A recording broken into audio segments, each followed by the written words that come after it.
Yo, what's good? It's Mastermind MMA, and this is going to be my UFC on Fox Stevens vs. Emmet picks and predictions video, where I'm going to talk about who I think is going to win the fight, in what fashion, and in what round. I'm not going to run through every single fight on this entire card, but I'm going to run through a few fights that I feel like are worth the time to take to talk about. And before I get into that, I want to thank everyone for showing me love on my Rockhold vs. Romero recap video. I also did a video breakdown. I did a film study that was up for a few days.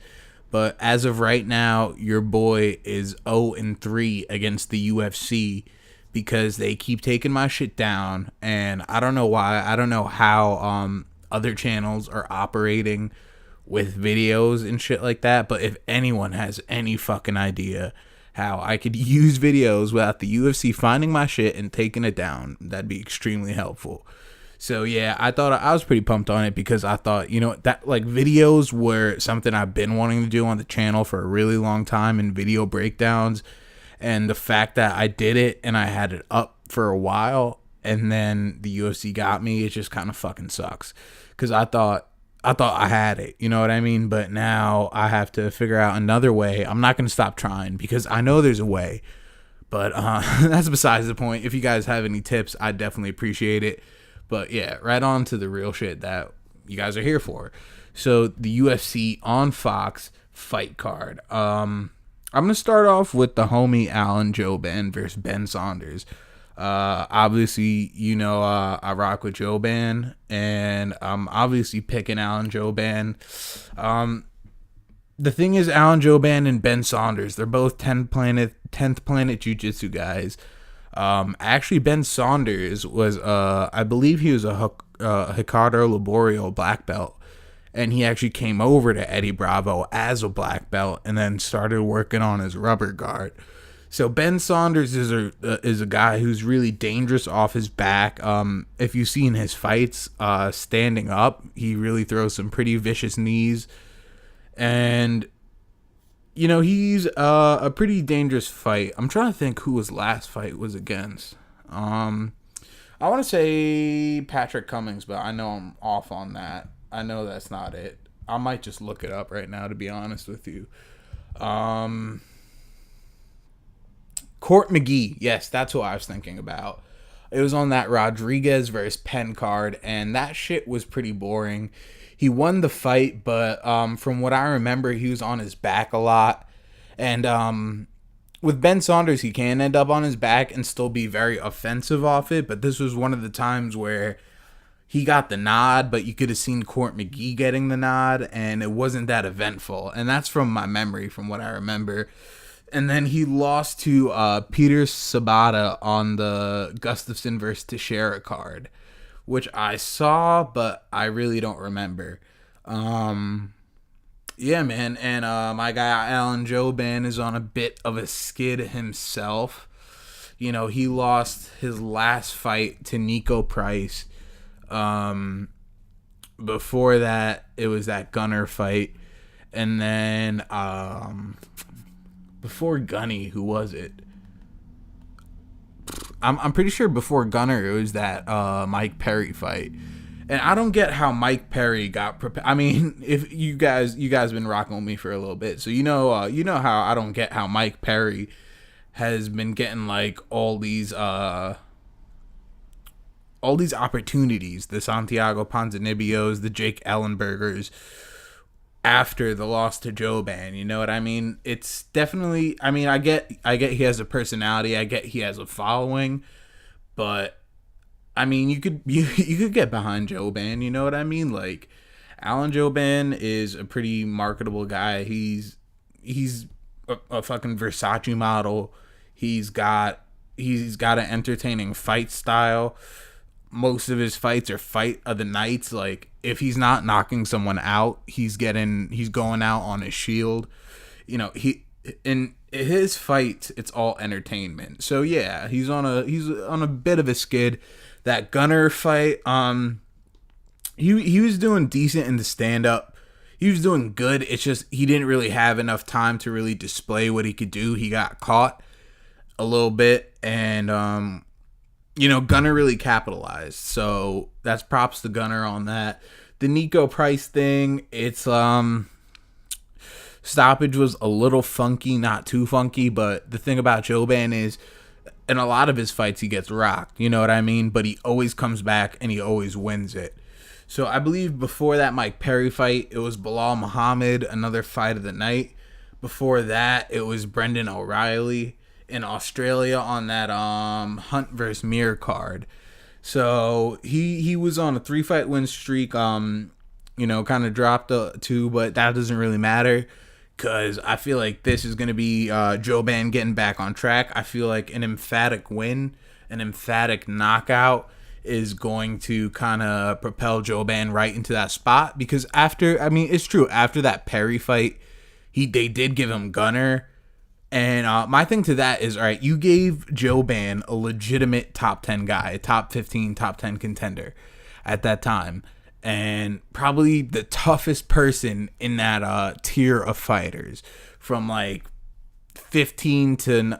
15 to 6. Gunner is probably one of the most dangerous people in there. So they gave him the most dangerous prospect. And the thing is, they gave Mike Perry Jake Ellenberger, who was kind of being put out to pasture. So, that's just kind of looking at that, how the UFC is kind of angling things for people. And another thing I noticed is that Mike Perry's billed first on the main card. And Joban is first on the prelims, it's kind of got me like a little fucked up. Like, how is Max Griffin and Mike Perry build ahead of Alan Joban? I mean, I get that, like, and don't get it twisted. Like, I don't have any problems with Platinum, but it's just kind of weird that when you're getting something like pushed so much, like he lost to Ponzinibbio, you know what I mean? And for him to be facing a Max Griffin caliber of opponent and being first on the main card, on the main Fox card, it's just like, it's kind of fucked up to give that look to him over Joban. I wouldn't be saying anything if Joban wasn't on the card, you know what I mean? But the fact that they're billing Perry over Joban just doesn't make sense to me, but obviously I'm biased towards Joban. So, that's how I feel. Anyway, I'm going to say that Alan Joban gets the victory, of course, by... I'm going to say second round knockout. Yeah. I'm going to say second round KO. KO/TKO. Yeah, hopefully that's the way it goes down. You know what I mean? I'm rooting for my guy. All right, so next we got. Am I gonna talk about Angela Hill, Marina Moroz? Nah, fuck, I'm not talking about it. Sarah McMahon versus Marianne Renault. I believe Renault last fought Durandamy. I'm about to double check that. I don't know if that was her last opponent. I feel like she fought Durandamy. I might be dead wrong on this. Yeah, I'm dead wrong on this. She fought Holly Holm. That's who she fought. All right, yeah, I'm not even gonna play it. I was off as shit as that. I guess I was thinking about Holly Holm. So Renault, I don't not too impressed with her that much. She's good. I'm just gonna say Sarah McMahon by decision or submission. I'm just gonna say by decision, Sarah McMahon. Henan Barrow versus Brian Kelleher. Brian Kelleher, who did he fight last? Let me see. I'm about to check it out. So Kelleher last fought Damian Stasiak in the Cerrone versus Till card. He lost to Marlon Vera. He beat Yuri Alcantara. So that's like that's a pretty decent win. I know Alcantara's got like crazy jits. So that's a good win for him. That was his first win inside the UFC. So he's the newer guy. He's gonna be the guy making his name off of Barao. So Barao, he had his last fight, he won. I don't remember who he was against. I'm not gonna bother to look, but Barao hasn't looked the same since USADA came into the picture, and I'm not saying anything, but it's just those Novo Uniao guys. It's just like a lot of shit changed after USADA. I'm not saying anything, but actually I am saying something. They were all probably juicing and they don't look the same. Fuck it. Why am I like beating around the bush? They were probably using shit, and the fact that the playing field is leveled now, they're not looking as spectacular as they were, and they're not these dominant champions as they were. But I can't even say that's the case for Barao, because Barao got knocked out before USADA, right? I'm about to check that out, because that's actually an important thing. Because Dillashaw got the belt like when? 13? Like 2013? I'm trying to think. No, 2015. Yeah, bro, that's kind of fucking wild. So 2015, hold on, July 2015, that was Mendez McGregor in that was 2015, right? Yeah. Bro, that's kind of crazy. So he was champion, and July 2015 is when USADA got instated. So as soon as USADA got instated, he lost to TJ Dillashaw. Let me make sure UFC 189 was in July, because I believe that was the first fight where USADA was in session. Bruh. 100%, bro. As soon as USADA was in the picture, Barao lost his belt. That is crazy, man. That is wild. Like, literally, as soon as USADA got involved, he lost his belt. So, I stand by what I was saying. I'm picking Brian Kelleher, bro, because I feel like Barao's just not the Barao we knew. He without that special acai and those as Uncle Hanach would say, those fruits and vegetables, whatever he's using, we don't know about that. You know what I mean? So I feel like Kelleher is going to get the win by, I'm just going to say decision, because I don't really give a fuck about that fight enough to think about it too much. All right, Mike Perry versus Max Griffin. First fight on the main card. Max Griffin, he is fairly new in the UFC. I think debuted around the same time as Perry. He lost to Colby Covington in 2016 at 202. That was his debut in the UFC. He beat Eric Montano, and then he lost to Ilazu Zaleski dos Santos on the Brunson vs. Machida card. So, he's kind of like a win-loss fighter. You know what I mean? He lost one, he won one, and then he lost again. He might be in for a win, but I don't know, man. I feel like these guys are just kind of like food for Mike Perry. I could be wrong. I feel like Mike Perry is kind of in that between the top, I would say, honestly, he's like between 30 and 20. Like, from rank number 30 all the way down to 20, like 19, 18, like right on the tip of the top 15. I feel like maybe like the number 20th ranked guy is the highest guy he could beat, like the highest ranked person he could beat at his skill set as of right now. I'm not saying he can't vastly improve, but that Jake Ellenberger fight was bullshit. And not the fight itself, but the rankings. You know what I mean? Jake Ellenberger had no right of being anywhere within the top 15. And I rock with Jake.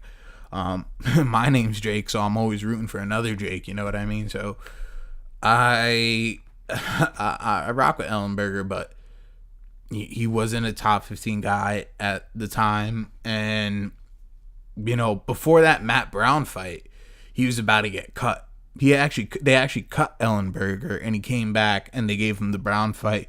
He won that, and then he went on and had that weird fight with Jorge Masvidal, where his toe got stuck in the fence, and then they called that a TKO. And then Ellenberger had Mike Perry. Ellenberger wasn't anywhere within the top 15. So I feel like the highest Perry we saw in the Ponzinibbio fight, that Mike Perry is just not of that ilk yet. He's not of that ilk. That elk, like a moose. He's not of that ilk yet. He's not that high level yet. He's I would say he just has a lot of raw power, because technically he does a lot of stuff wrong. And he carries his hands really low, and when he faces a well-rounded fighter, it's just like exposed. He is a brawler to the highest extent. You're not going to see Mike Perry managing distances, playing with ranges and stuff like that. You're not going to see that. You're going to see him hands down, like pedal to the metal, trying to knock you out shit. And Joban dropped him multiple times. Ponzinibbio dropped him a few times, but he's got a chin on him, and he recovers really fast. So I don't see Perry getting knocked out. It could happen, but I don't really see that happening. Unless he just faces someone that like totally outclasses him, and then just like I don't see Perry getting knocked out unless he's fighting like the top 5. And even then, I don't know how many people in the top 5 can knock him out.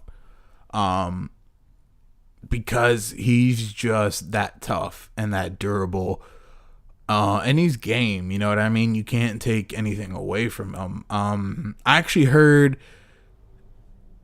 he doesn't fall under this category, but Teddy Atlas coined a phrase, GBND, game but not dangerous. But Perry is game and dangerous. So that's the thing. But when it comes to this fight, man, I have Perry winning by like first round, second round knockout. It's going to be one of the fights to kind of get like hype around him, and I think that's what they're really setting him up for, a big knockout on Big Fox to justify kind of pushing him forward a little more, because that Ponzinibbio fight was is a bit of a setback, and it was a bit of an exposure. You know what I mean? Not to that extent, but just the fact that he's not of that caliber yet. So I see Mike Perry eating this guy alive, to be honest with you. This is the kind of guy that really built Mike Perry's fan base in the UFC, because this guy's probably going to get knocked out. So that's my pick, Mike Perry, first round knockout. OSP versus Alir Latifi.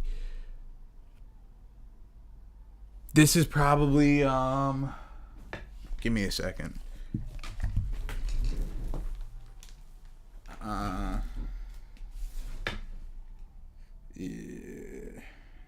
Alright, I'm good. All right. Yeah, my bad. So this is a fight where it's a pick'em fight, in my opinion. I don't know what the odds are on it, but OSP is dangerous, very unorthodox. I would almost kind of draw a little bit of a parallel to Yoel Romero, the way OSP is very random. And it's like OSP doesn't even know what he's going to throw next. You know what I mean? You look at that Shogun knockout. You look at that Corey Anderson knockout. He went 5 rounds with Jones. So, and I think the fact he went 5 rounds with Jones is because he's so unorthodox. Because Jones had to be very careful because he doesn't know what OSP could do. I mean, not could do, what he's going to do. And the fact he has that power that he can make you pay for it. So, you have to keep that distance. And the fact that he got knocked out by Manoa. Manoa hits pretty hard, so that could happen. But he's been kind of racking up some wins, main eventing a few things, winning some shit, and his stock is up right now. The thing about Latifi is Latifi fought Bader last, I believe. I could be off on that. I'm pretty sure he fought Bader last. I don't know if that was his last fight. I'm about to check. Nah, he beat Tyson Pedro on 215, so by decision. So that's actually a big win for him, because we just saw Pedro do his thing. His fight before was Ryan Bader. He beat Jean Vellante. Vellante is just, I know Weidman's my guy and everything, but I'm not giving no fucks about Vellante. I know him and Weidman are cool and everything, but Vellante is just like, it's just like an athlete, not a fighter, in my opinion. He's just doing the same shit. Like, he could hurt people, but he ends up just not finishing them and then going to decisions. So Vellante is like not that big of a thing on your resume, but Sean O'Connell is pretty good, and Hans Stringer, not too familiar with that guy off name. I'm sure I've seen him before, but yeah, man, this is gonna be a good fight because Latifi's a tough guy. OSP's a tough guy. If Latifi beats OSP, it's gonna be a new player in contention. If OSP beats Latifi, that's probably gonna really push him towards closer to another title shot, because that division's just so shallow right now. So I feel like I don't know who I'm gonna pick to win in this. That's the thing, though. OSP. Shit, man. I really don't know who I'm gonna pick on this one.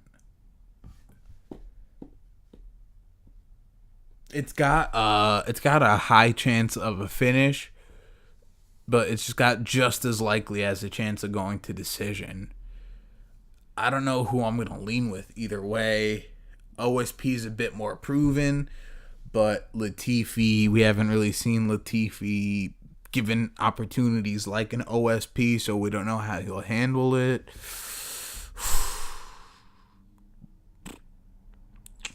I'm just gonna say Latifi Prue.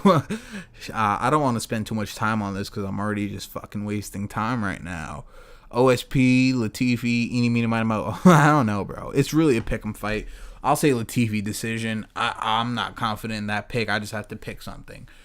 Jessica Andrade versus Tisha Torres. I'm gonna say Andrade has this. Tisha Torres is really tough. She's really game. Really fast. She's got hands.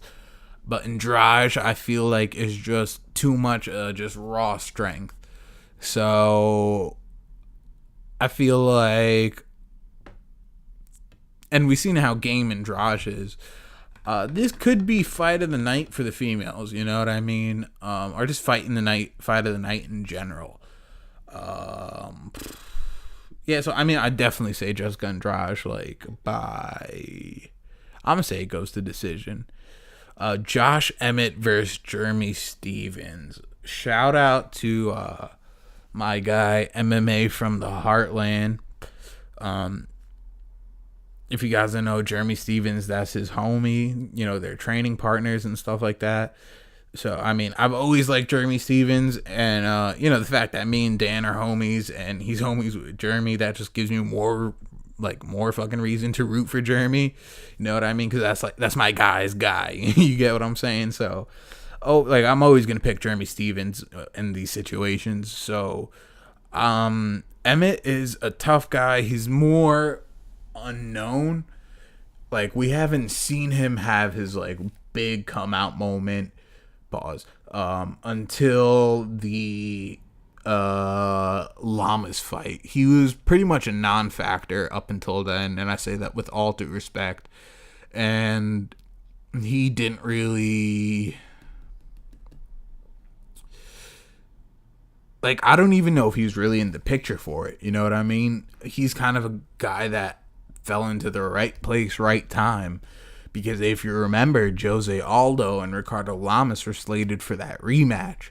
The fact that Edgar pulled out, then Aldo stepped in. Aldo gave up that matchup with Lamas, so they had to find someone to take the fight with Lamas. That was Emmet, and Emmet knocked him the fuck out. And then propelled himself to the, number third? The third ranked featherweight or some shit like that? Number 3 or number 4? Definitely way the fuck up there. And it's kind of weird seeing Emmet in the red corner. And you got Jeremy Stevens, who's a decorated veteran, who they got like number 8 in the rankings, fighting out the blue corner. So, you know, I feel like Jeremy Stevens needs to knock this guy out to get his. You know what I mean? I just feel like it's Jeremy Stevens' time. He's been a company guy. He's been main eventing shit. He's been putting on good shows. He clapped back at McGregor. You know what I mean? Like, savagely, bro. And honestly, like, Jeremy Stevens was Cody Garbrandt before Cody Garbrandt. It's just he didn't get that push like that. You know what I mean? And even Stevens said that himself, like, because if you guys don't know, Stevens is out at alliance with Dom, so him and Dom are real close. So when Dom was fighting Cody, Jeremy Stevens and Cody actually almost fought at the weigh-ins. So, you know, that's actually a fight I would love to see in the future. I'm not even going to front. I would love to see a Garbrandt-Stevens fight. That shit would be super dope. Even if it's just like at a catch weight or at feather. Nah, Cody should just come up to featherweight and fight Jeremy. That'd be fucking dope. Just stylistically. And it's got history. So, I mean, I'm just kind of going off right now. Off subject. But Jeremy Stevens, man, he's been doing the damn thing lately, bro. Just knocking motherfuckers out.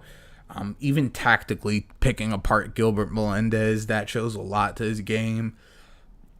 What he went through with Choi, man, like, just the fact that the fight so quickly turned into what we expected it to be is really showing that Jeremy's here to show up. I mean, Emmet definitely has power. You could just see it by his physique. The thing is, though, Jeremy hits like a fucking Mack truck too. So Jeremy's the more proven knockout artist. Jeremy is a knockout artist. Emmet's not. Emmet has a knockout, a notable knockout. Jeremy's got a highlight reel full of them.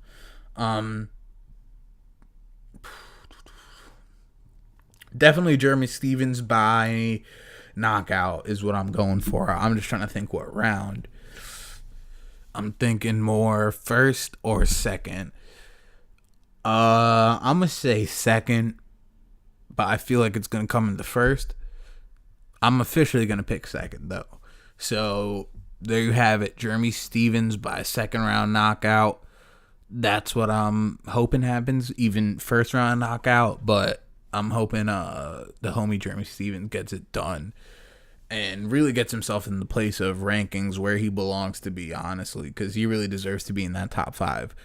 So that's about it. You know what I mean? I think I got everything out there I wanted to say. Honestly, more than I wanted to. Yeah. So I'm gonna have more videos come in soon, and yeah, I think that's about it. I don't think I have anything else left to say. I always appreciate you guys checking it out as always, and you already know it's Mastermind MMA.